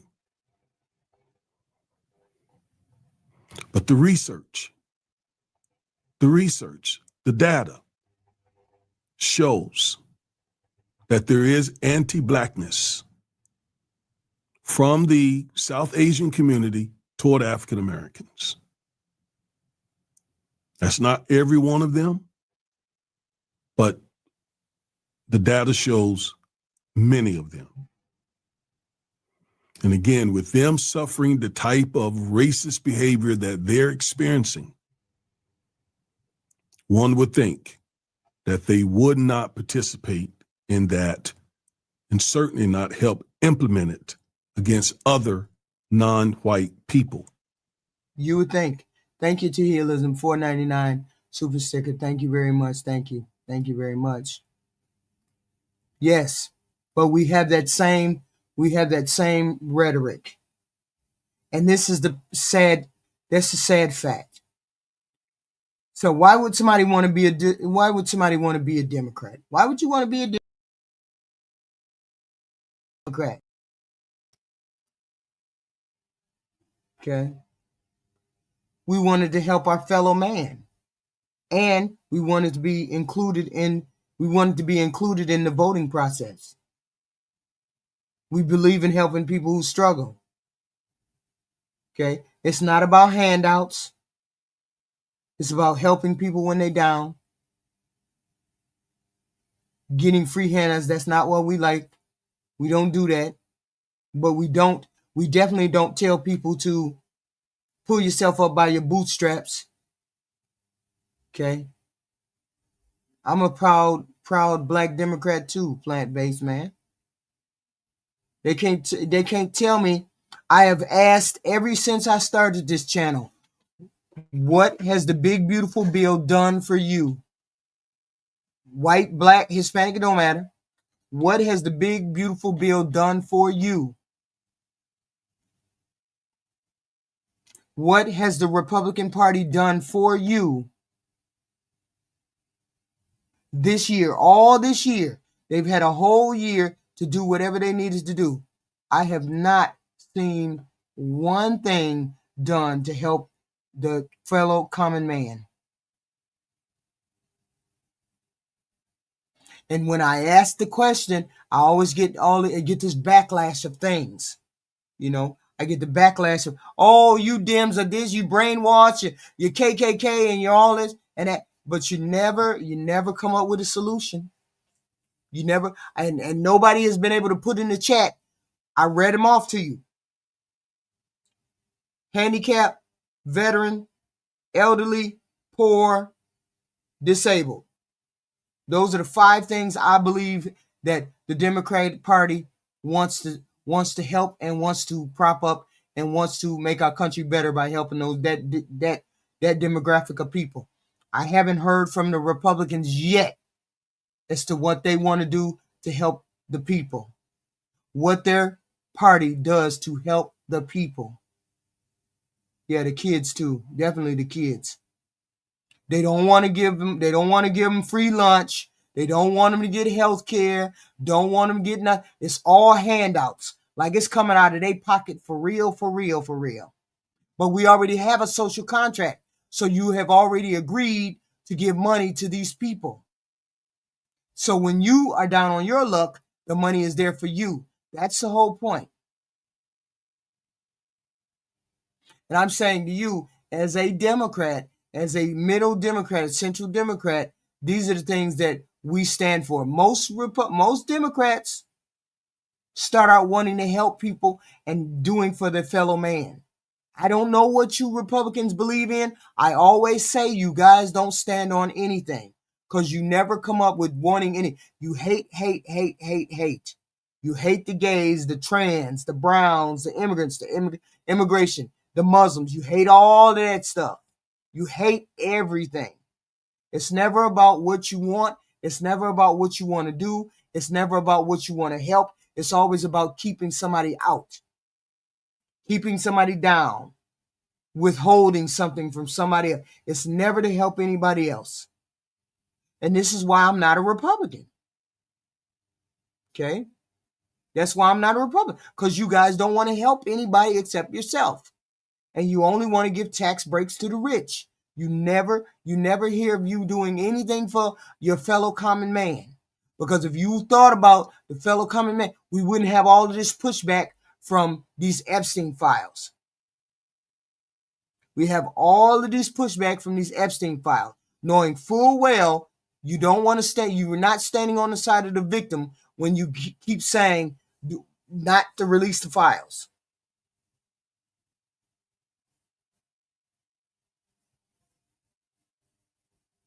Y'all wild. As usual, I got the goofy MAGA in the chat. We got the goofy MAGA just screaming out. Bunch of toasters. A bunch of zombies. Just a bunch of zombies. So this was my explanation as to why we Democrats are what we are, why we don't vote Republican, why we don't feel, because you Republicans don't want us in your party. And because you have no inclusionary things that would make us come over there. There's nothing appealing about the Republican Party for us to come over there. You want to pull us up by our bootstraps. You want us to support ourselves. We do all of that. You don't believe in anything else. So there's nothing that you stand on. There's nothing that you stand on. Okay? When you begin to stand on something and you tone down the racist tone of your people that are in your party, like your young Republican people, like your president, like your dog whistling Nick Fuentes, like those people, when you tone those people down, you may get more people to come to your party. But for now, nobody's coming over to your party because it's had racial undertones and nobody likes that. On top of the fact that you guys don't stand for anything. On top of the fact that the Republicans don't stand for anything. And I haven't seen it yet. Nobody's put it in the chat. I know all of you aren't racist. I know that. I know that. I know that. I can logically say that. Can you logically say you don't think all black people are dangerous? Can you logically say that all people aren't ignorant assholes who commit crime? Can you say that? I can say that. A lot of y'all need to check y'all biases. You really do. You need to check what you think because the way you come in here and you talk to me tells me that you have no respect for another person. You come right in here and say whatever you want to say and don't concern yourself about what you say. I have not denigrated one person that came into this door until you push me off. No, you need to check your head. You need to check your biases. Okay? Yes, I definitely don't have respect for liars and idiots.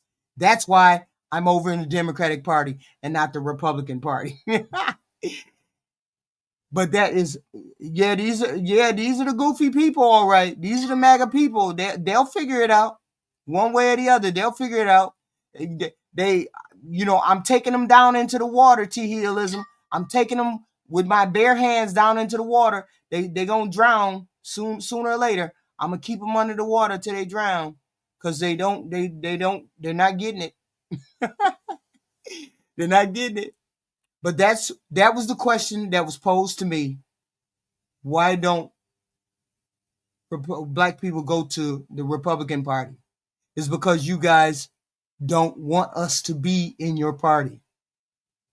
And you have made that clear to us through the Nick Fuentes, through the emails from the young Republicans, through the way that Verashami and Pat and Cash Patel have been treated.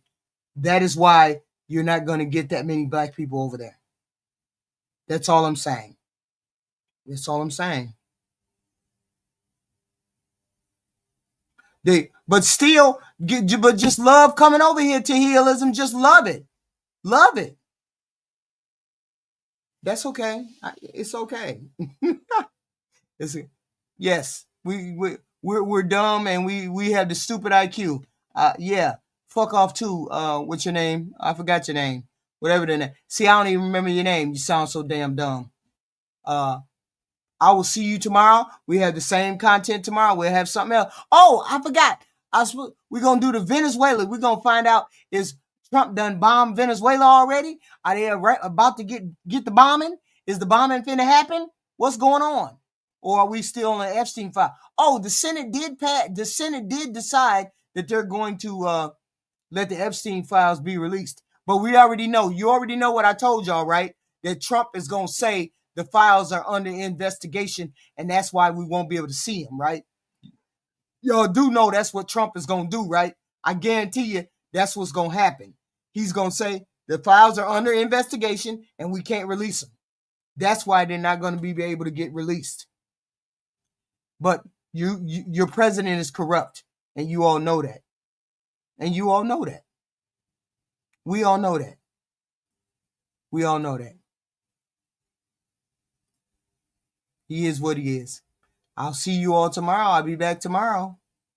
I'll be back tomorrow. I'll be back tomorrow. I will be back tomorrow.